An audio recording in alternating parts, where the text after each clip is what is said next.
Assalamualaikum warahmatullahi wabarakatuh. Perkenalkan nama saya Fatihat Nisa, NIREM 0301200116, nomor urut 11.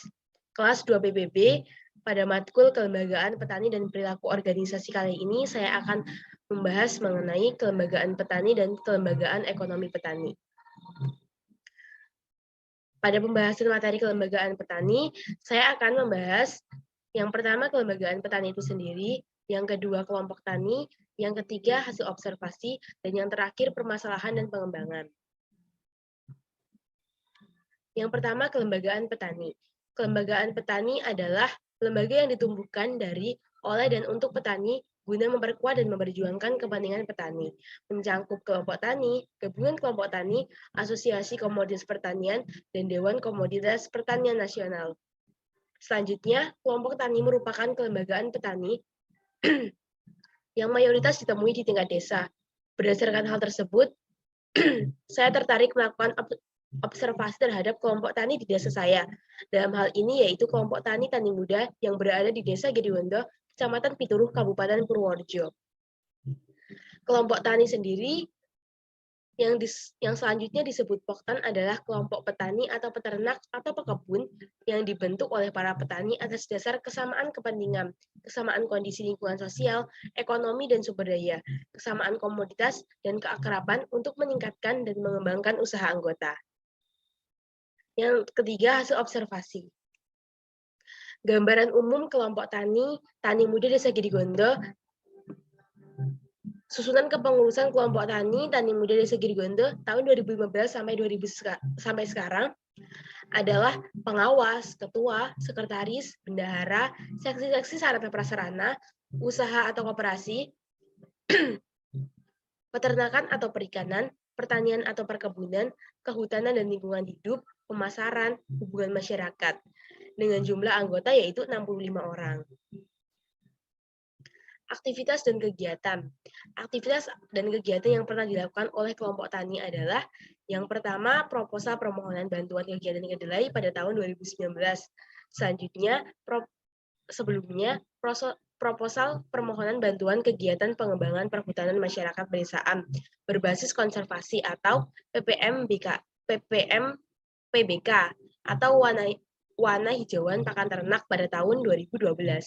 Selanjutnya, proposal permohonan bantuan kegiatan gerakan peningkatan pengelolaan tanaman terpadu atau GPPTT kedelai pada tahun 2014.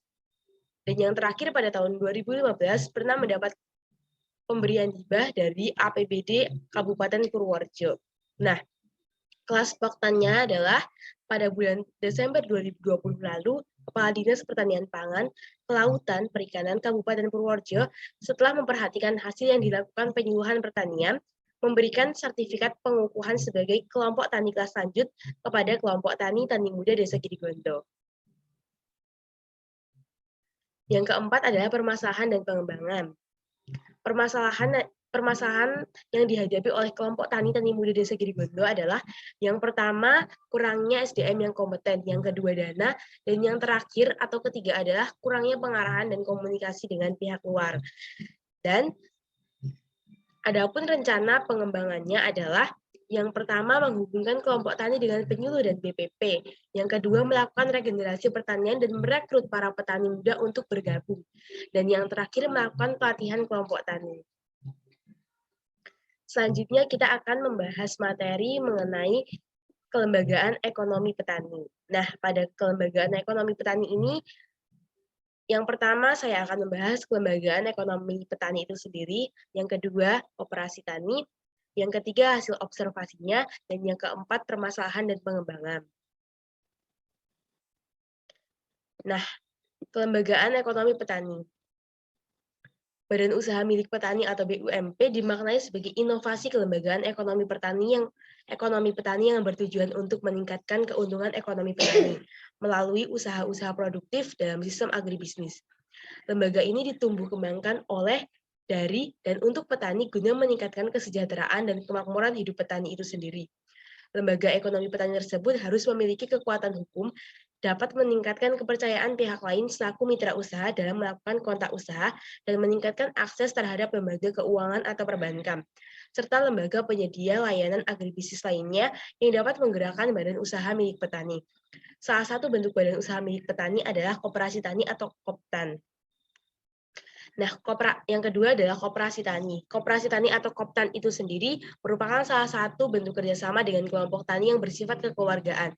Koperasi sendiri berasal dari kata ko dan cooperation, di mana ko memiliki arti bersama-sama dan operation memiliki arti bekerja. Kerjasama ini terjadi karena adanya kesamaan jenis kebutuhan mereka. Yang ketiga, hasil observasi.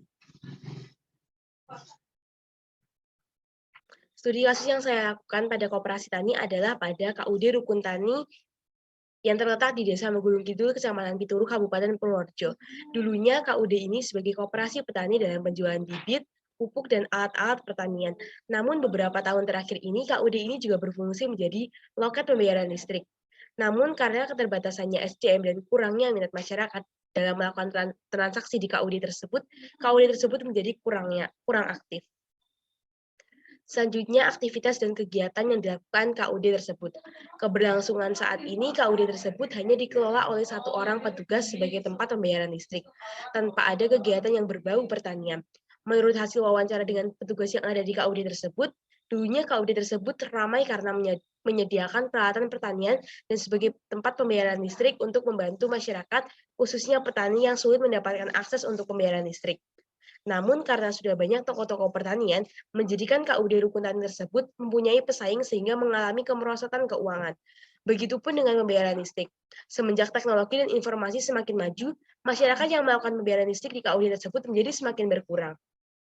Keadaan bangunan KUD saat ini dikategorikan dalam kurang layak, dikarenakan banyak atap bangunan yang sudah jebol, kemudian ada ruangan yang kurang layak karena sudah lama sekali tidak terpakai. Yang keempat, permasalahan dan pengembangannya. Permasalahan yang dihadapi oleh KUD Rukun Tani, Kecamatan Pituru yang terletak di Desa Megulung ini adalah yang pertama, pengorganisasian yang belum optimal dan SDM yang kurang. Yang kedua, KUD belum berbentuk koperasi tani pada umumnya. Dan yang terakhir, bangunan yang sudah kurang layak.